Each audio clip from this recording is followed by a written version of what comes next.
Are we ready? Okay, guys. Again, thanks for covering the Canes and coming out here today. Obviously, we just finished our second practice for North Carolina. The team's coming in here playing really well, coming off a big win at Charlottesville. Very explosive team on offense, led by Marquise Williams. Really impressed with this young man. They've broken 40 points on 4 different occasions. They're averaging over 38, doing a great job in red zone offense and on third down. Good group of running backs. I don't know if Elijah Hood, if there's an injury there, but obviously they've had three or four running backs that they've given the ball to. Number of wideouts that have more than double-digit receptions and enough length there to cause you problems vertically and with blocking underneath. Big offensive line. I think their special teams are very good. They're number 1 in kickoff coverage in the conference and number 5 in kickoff return. On defense, again, they're coming off their best outing, 18 takeaways so far this year, +4 as a team. Really impressed with Farmer on the inside. Of course, Hughes and Schottmer at linebacker, and then 28 Walker and 2 Lawrence. So, going to be a great test for us, and obviously we have an opportunity to honor Jim Kelly as well. So we'll welcome him back. So with that, I'll open up to any questions that you have. Well deserved. One of the guys that started this great tradition that we now all have here at the University of Miami, and obviously whether it's him being a leader or not afraid to be different, or being a kind of a pioneer, if you will, coming to the University of Miami really and setting the stage here, going to USFL, doing what he did there, then going to Bills and making them into a great franchise. And now as he tackles his next challenge, he's done it with courage, with integrity, dignity, and class. And we're glad that he's coming back, and we welcome him back starting, I think, Thursday night. Alan, your years here, have you had a chance to talk with Jim or meet with him? I think my first spring he came down for an alumni function. I saw him briefly on the field. That would have been my first spring, I believe. Obviously he knows Don and Archeo, and Don Bailey and Archeo and those guys, so I believe that's who he was with. Will he be talking to the team maybe Friday or Saturday? Again, I'm going to leave that up to Jim. Obviously we would welcome and we would be honored to have him do that, but I'm going to leave that up to him based on his schedule and everything that we've asked him to do for homecoming. How the Flowers injury? Yeah. How it happened.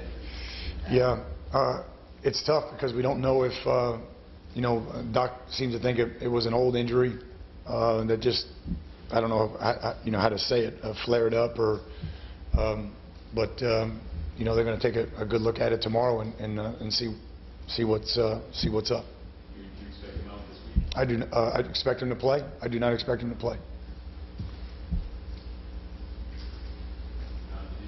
What was that mean? Was it the guy that came on just so standing there? Yeah.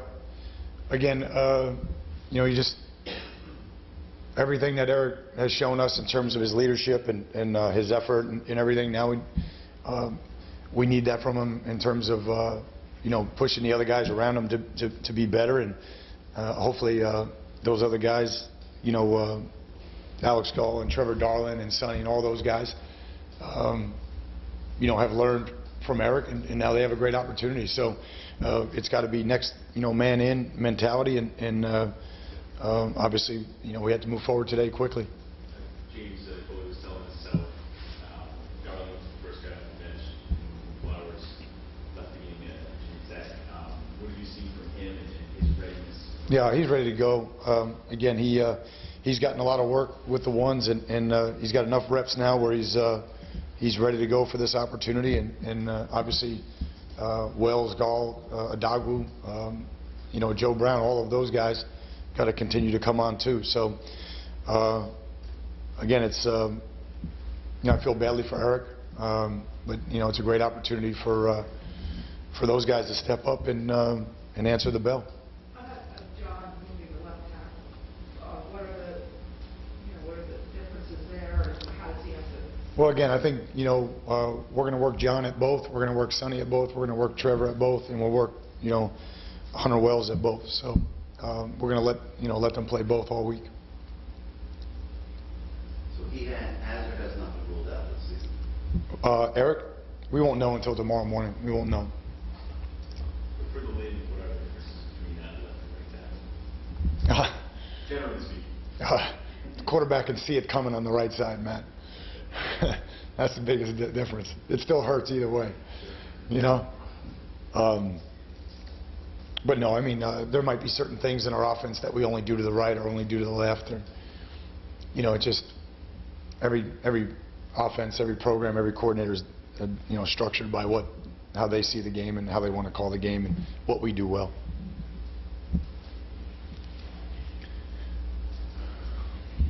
Any other questions? Yep. I was just going to say, again, looking at the division thing, it's kind of an elimination game for both. Yeah, again, we're treating every game like that. So it's just one game at a time. We're really not worried about anything else. North Carolina is the most important game of the season because it's the next one, and because they're playing really well right now and scoring a lot of points, and they just came off their best defensive effort. That's it. That's all of our focus. We can't worry about anything else if we don't take care of what we need to take care of, and that starts today, obviously, with preparation. I want to ask you, do you ever get involved in the actual play calling on offense or defense? Sure. Yeah, absolutely. Yep. Have you recently? Sure. What happened when you see a play that you don't really agree with or something? I don't know. How- Expletive or something. I mean, do I use expletives if I don't? I've been on the other side of that too. I've been the guy who said, go for it, and then you get stuffed and things like that. So, obviously, on 4th and 2 from the 2, that's my call, and it didn't go so well the other night. Georgia Tech, 4th and 1 from the -30. Again,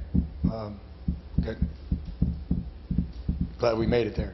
So there's a lot of those and timeouts and between series and constantly going back and forth and just trying to communicate and share what we see and try to plot a course really for each series. People think it's just about the game. It's really about each series. You see what they're doing, how they're playing, certain groupings, certain formations, and then you have that dialogue, how you want to approach the next series.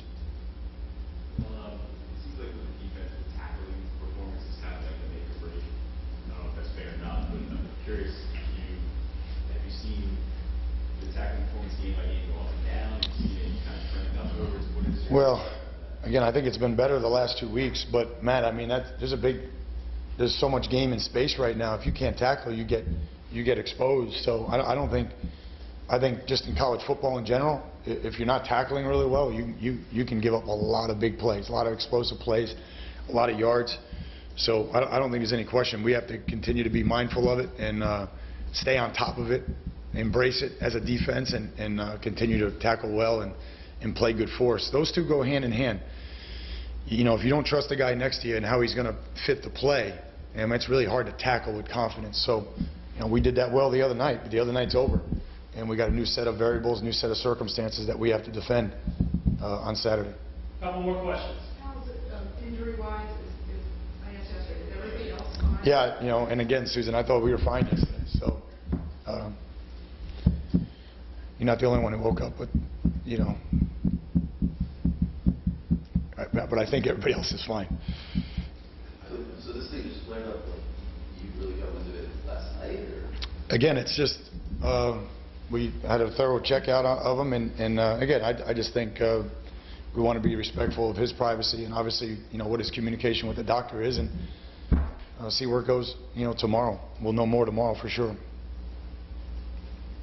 of Jermaine Graves, his performance the other night, Yeah. you mentioned before you wanted to see him take the next steps. What are the next steps you want to see? Well, he's doing it. Christy, he's doing it. His preparation has been better. His maturity and poise has been better. His confidence and being more vocal in the meeting rooms, to exhibit his confidence, to show that he knows what he's doing and that he's confident and that he can bring that to the game. So all of those things are starting to happen. So from that standpoint, he's embracing, that process, and hopefully he can continue to do that.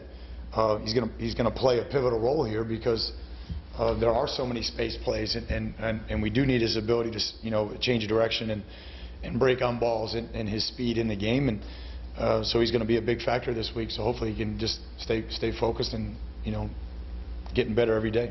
Last question. You guys good? Never mind. All right, guys, have a great day.